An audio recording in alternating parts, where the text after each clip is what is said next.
তো আপনারা দেখছেন এটা হচ্ছে সুন্দরবন জঙ্গল। এই যে জাল দেওয়া আছে, ঠিক আছে, একদম সরু খাল, ঠিক আছে। আর এই বাড়িটা দেখছেন, এই বাড়িতে এই জঙ্গল থেকে রয়্যাল বেঙ্গল টাইগার পেরিয়ে এসে এনার বাড়িতে একজনকে কিন্তু ধরেন, ঠিক আছে। তো সেই ঘটনাটা আজকের আমরা এই মাসিমার কাছ থেকে শুনবো, এনাদেরই বাড়ি, ঠিক আছে। তো এনার কাছ থেকে পুরো জিনিসটা জানবো। তো মাসিমা, আপনার নাম?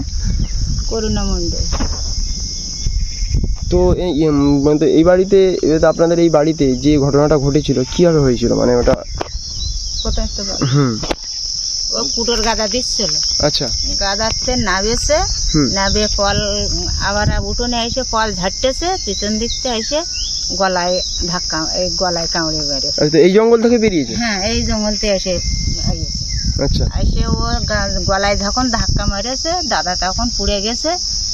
হচ্ছে আমার যা আর আমার যার মাইয়ে দুজনেই হাঁকাহাঁকি চিল্লে চিল্লে করলে ঝাঁপিয়ে পড়তে যাচ্ছিল। আচ্ছা। তখন ওই আমার যা মারতে যাচ্ছিল, যতই হোক স্বামীর মারতে যাচ্ছে, ও ঝাঁপিয়ে যাচ্ছে, মাইয়ে তাড়াতাড়ি ওর মাঠটা নিয়ে নিল। হ্যাঁ, নিলি ওর মা আর মাঠটা নিয়ে নিলি, ওর মা অজ্ঞান হয়ে গেল। গেলি ও মাইয়ে ছুটে এসে আমার শরীরকে এসে আমাকে হাঁকাহাঁকি করলি, সবাই বেরিয়ে হাঁকাহাঁকি করলি, চলে গেল, মরে গেল, গলায় ধরলি পর মারা গেল। আচ্ছা, অ্যাকচুয়াল বাঘটাতে ঢুকেছিল কোন দিক থেকে? বাড়িতে ঢুকেছিল কোন দিক থেকে? এটা কি গোয়াল ঘর? হ্যাঁ, এইটা গোয়াল ঘর ছিল। আচ্ছা। ওই ধারতে সাগার দিয়ে ঢুকলো, ওই সাইড থেকে ঢুকেছে। ওই ধারে একটা ঘর ছিল। আচ্ছা। এধারে একটা ঘর ছিল। আচ্ছা।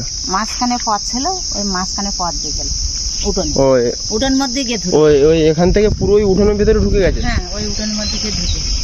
আচ্ছা। আর মানে যাকে ধরেছে সেই মুহূর্তে ওখান থেকে গাদা দিচ্ছিল? হ্যাঁ, গাদা দিয়ে উঠোনে এসে ওই কল ধরে, আর পিছন দিকতে এসে ও গাদায় থাকতে টার্গেট করেছে মানুষটা। আচ্ছা। ওই পারে তো টার্গেট করেছে। ওপার থেকে ও দেখেছে, তাই তো? ওপার থেকে দেখেছে। হ্যাঁ, দেখছেন, এই হচ্ছে জঙ্গল, খুবই ভয়ঙ্কর একটা জায়গা, ঠিক আছে। তো দেখুন, এখানে একদম সরু খাল, ঠিক আছে। ওপার থেকে লাফ দিয়ে এবারে চলে আসতে পারবে বাঘ। তো ওপার থেকে টার্গেট করে মানুষটাকে ওপার থেকে টার্গেট করেছে, ও টার্গেট করে এপারে এসে তখন ও ধরেছে। হ্যাঁ, ধরেছে। তো যাকে ধরেছিল তারপর ঘাড়ে ধরেছে? হ্যাঁ, ধরার সাথে মারা গেছে। আচ্ছা, মানে ওনার বডিটা নিয়ে যেতে পারেনি? তো নিয়ে যেতে পারেনি, সবাই হামলা করলো। আপনিও তো ছিলেন স্পটে তখন? ওনাকে টার্গেট করে একবারই। এ ছেলে আছে, সে আমার দাদা মরে গেছে, আমার দিদি আছে, তার দিদি এখন অচল হয়ে গেছে। আচ্ছা। আর ছেলে ছিল, তো ছেলে বাড়ি ছিল না, ছেলে তখন বাইরে পড়তো। ও, তাই এখানটায় কি এরকম ভাবে কি প্রায় সময় বাঘ পেরোয়? আগে প্রায় সময় ব্যাগ বেরোতে, এখন এই রাস্তাঘাট হয়েছে, আলো হয়েছে, এখন আর বেরোয় না। ওদের তো একটা জীবনের ভয় আছে। জাল দিয়েছে, আবার জাল দিয়েছে।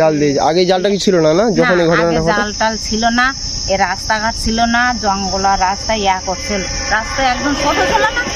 আচ্ছা, এই রাস্তাটা তখন প্রচুর সরু ছিল। এখন এই রাস্তাটা হইয়া ভয়টা কম হইয়া মানুষ। কারণ আপনি বলতে চাইছেন, মানে এই যে ফেন্সি জালটা দেওয়া আছে, এই জালটা কিন্তু এখন খুব কাজ করে। মানে আগে জাল ছিল না, আগে লোকালয় জাল ছিল না, রাস্তাঘাট ছিল না, জঙ্গল ছিল, সে একটা কিরামাটা ছিল, এখন অনেকটা পরিবর্তন। আর এই যে ঘটনাটা হয়েছে, এটা কত বছর আগে?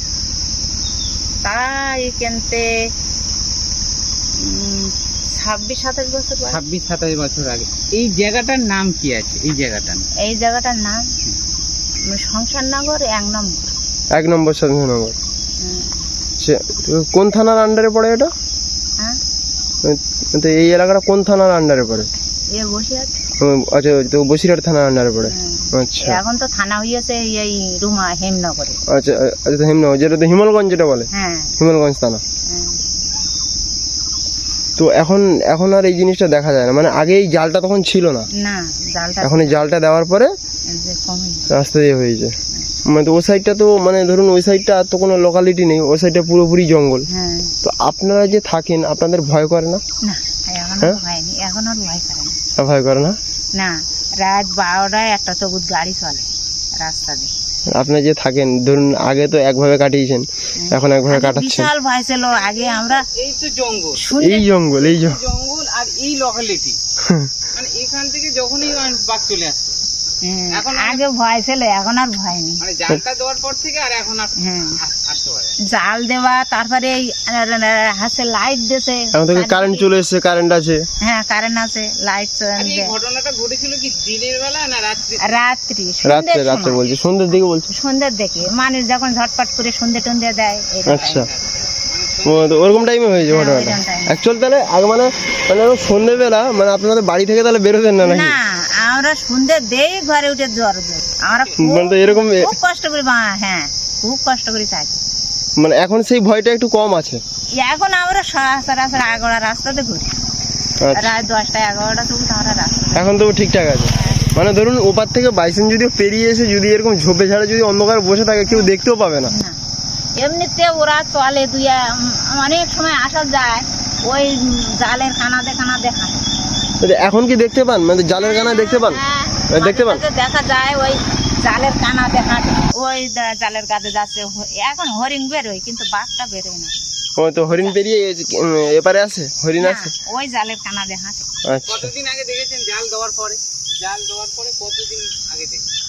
এই বাঘ বাঘ এই 10-12 বছর আগে দেখেছি, তারপরে তা দেখা যাচ্ছে না। ও তারপর থেকে আর এদিকে আর আসে না। আর না, আর দেখা যায় না। আর বাঘ ঘরে ধরে রেখেছ তো, যেগুলো খুব উচ্ছৃঙ্খল বাঘ তাদের ঘুরে খাঁচায় রেখে দিচ্ছে। আচ্ছা,